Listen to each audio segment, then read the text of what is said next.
आराध्य दैवत छत्रपती शिवाजी महाराज यांना मानाचा मुजरा करून आज भारतीय घटनेचे शिल्पकार महामानव डॉक्टर बाबासाहेब आंबेडकर यांच्या पवित्र स्मृतीस अभिवादन करतो।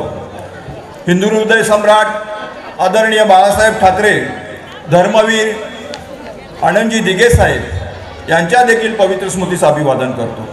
आज महाराष्ट्र राज्याचे जे गोरगरिबांचं सरकार मागील 2.5 वर्षामध्ये सत्तेमध्ये आलं, त्या महाराष्ट्र राज्याचे सन्माननीय मुख्यमंत्री एकनाथजी शिंदे साहेब यांना मानाचा मुजरा करतो। आणि महाराष्ट्र राज्य हे महायुतीचं यावं त्यासाठी आणि आपल्या शिवसेना पक्षाचे सन्माननीय मुख्यमंत्री व्हावे यासाठी मुख्यमंत्री मेकर आणि आपल्या गोरगरिबांचे कैवारी सन्माननीय भरतशेठ गोगावले यांना देखील मानाचा मुजरा करतो। आज 194 रायगड विभाग नाते पंचायत समिती गणाची जाहीर प्रचार सभा, 194 विधानसभा म्हणजे आपल्या आमदारकीची जाहीर प्रचार सभा। या प्रचार सभेसाठी उपस्थित आपल्या जिल्ह्याचे जिल्हा समन्वयक विजयजी सावंत साहेब, उपजिल्हा प्रमुख सुरेश महाडिक साहेब, आपल्या तालुक्याचे तालुका प्रमुख सन्माननीय रवंजी तरडे साहेब, आपल्या समवेत आलेले आपल्या महायुतीचे रिपब्लिकन पक्षाचे खांबे साहेब, त्याच पद्धतीने भारतीय जनता पार्टीचे शिंदे साहेब,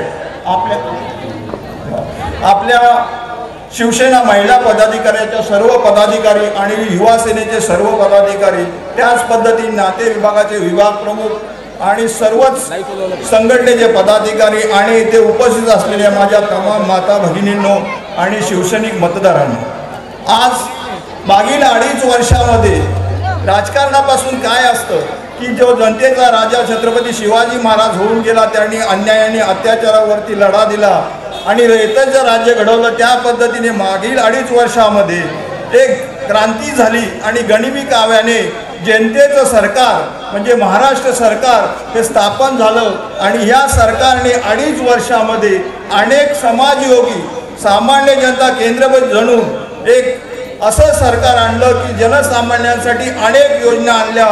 आणि हे करत असताना मग ते दळणवळणाचं जाळं असो, मेट्रोचं जाळं असो, वंदे मातरम सारख्या एक्सप्रेस असो, समुद्राच्या पाण्याखालून टनेल असो किंवा इतर महत्त्वाचे टनेल असो, मोठे मोठे ब्रिज असो, असे जाळे विणत असताना या सर्व मागील 2.5 वर्षामध्ये जी प्रगती खुंटलेली होती, जी प्रगती रखडलेली होती, ही सगळं प्रगती देण्याचं काम ह्या आपल्या राज्य सरकारने केलेले सन्माननीय मुख्यमंत्री साहेबांच्या या सर्व साथीदारांनी केलेलं आहे। नुकतंच जिल्हा प्रमुख विनोद घोसाळकर साहेबांचं इथं आगमन झालं आहे, त्यांचं मी नाते पंचायत समितीच्या वतीने स्वागत करतो।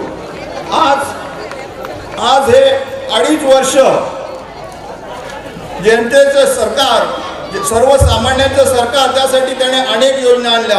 सर्वात प्रथम PM किसान केंद्र शासनाकडनं 6,000 मिळायचे, ते राज्य शासनाने पुन्हा त्यांना शेतकऱ्यांना 6,000 दिले आणि वर्षाला 12,000 दिले।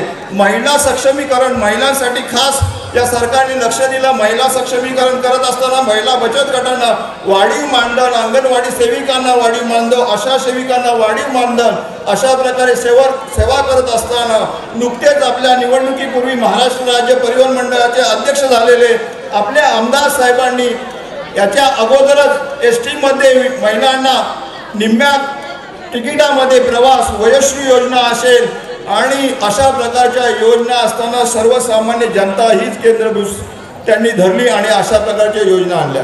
आज इथे जमलेल्या माझ्या माता भगिनींना मी मुद्दाम सांगतो की नुकतीच मुख्यमंत्री लाडकी बहीण योजना ही आपल्या सरकारने आणली।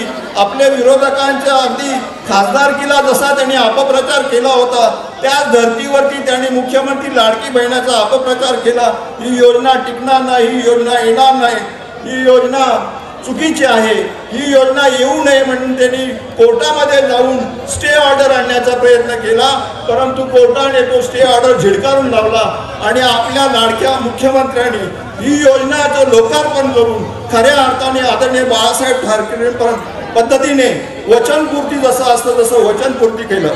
म्हणून मी आज इथे उपस्थित असलेल्या या तमाम महिलांना सांगू इच्छितो की आपले विरोधक 20 मेला तुमच्याकडे काही न करता काही आमिष दाखवून मदत मागण्यासाठी येतील, त्यावेळी तुम्ही ठामपणे कंबर खसून सांगा की आमच्यासाठी आलेली जी योजना होती ती योजना म्हणजे जे 1,500चं मासिक मानधन मिळत होतं त्यासाठी तुम्ही कोर्टात जाऊन स्टे ऑर्डर आणलीत ना, आज तुम्हाला जर तुम्ही आमच्या दारामध्ये मतं मागायला आला तर आमचं दार, आमचा उंबरठा हा तुमच्यासाठी बंद राहील.